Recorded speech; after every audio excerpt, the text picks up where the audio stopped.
Okay, so, I feel like we should keep going with this wonderful reading. This would be chapter 8 now.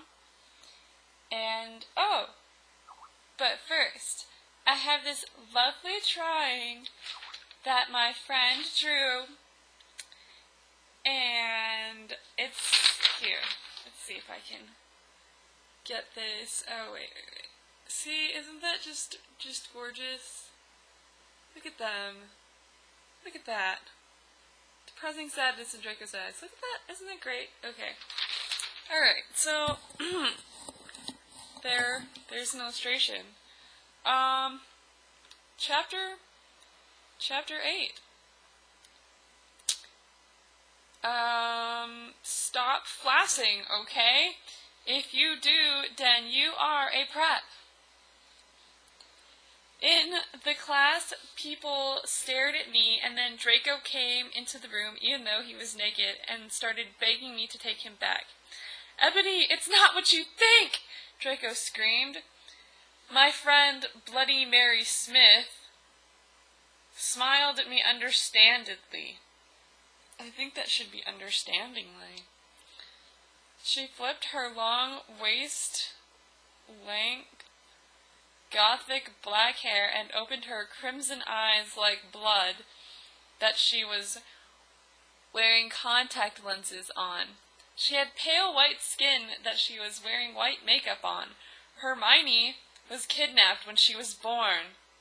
This is what starts it all. Her real parents are vampires, and one of them is a witch. But Voldemort killed her mother, and her father committed suicide because he was depressed about it. She still has nightmares about it, and she is very haunted and depressed.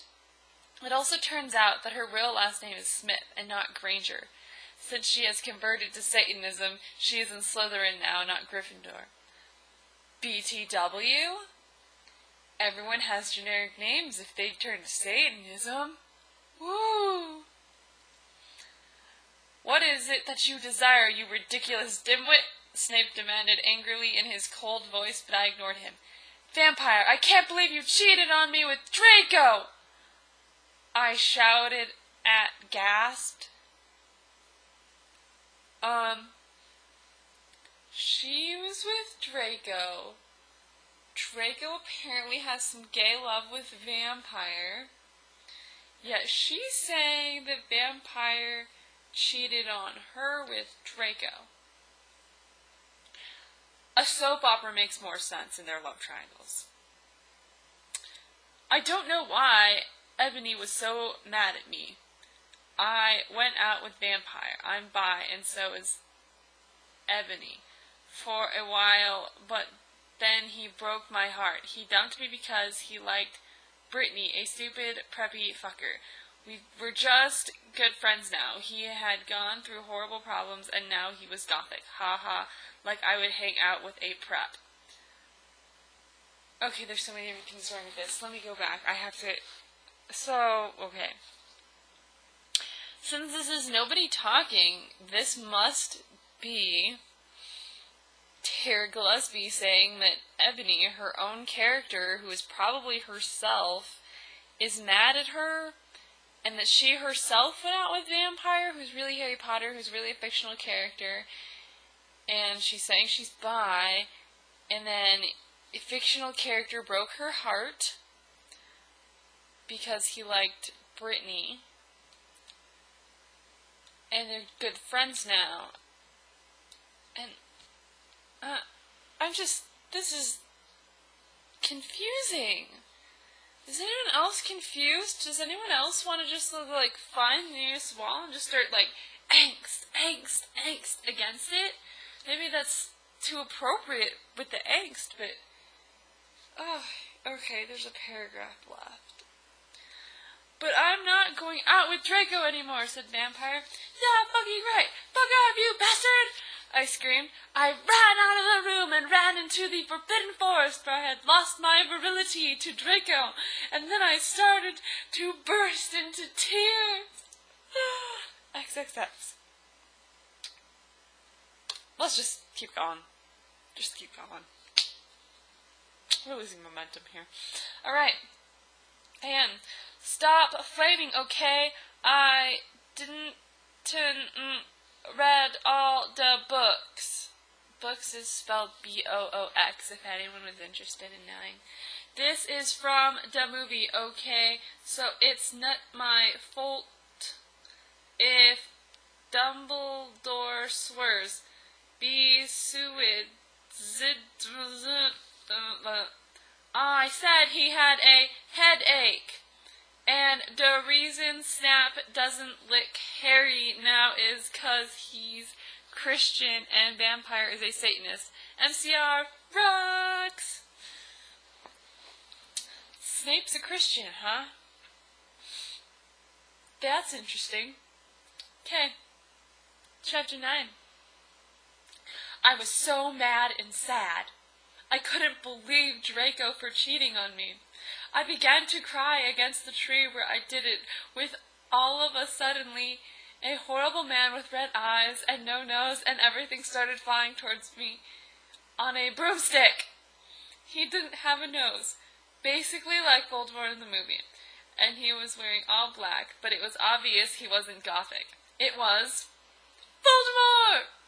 No! I screamed in a scared voice, but then Voldemort shouted, Imperious! And I couldn't run away. Crookshanks! I shouted at him.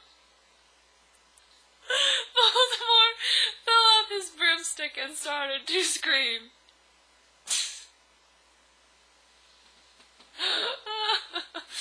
I felt bad for him even though I'm a sadist, so I stopped. Ebony, he yelled. Thou must kill Vampire Potter! I thought about Vampire and his sexa eyes, and his gothic black hair, and now his face looks just like Joel Madden. Oh, excuse me, and how his face looks just like Joel Madden.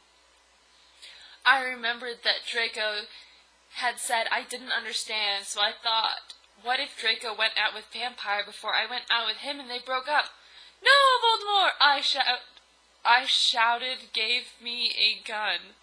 No, please, I begged. Thou must, he yelled. If thou does not, then I shall kill thy beloved Draco. How did you know? I asked in surprise. Got a dude, you're so retarded look on your face.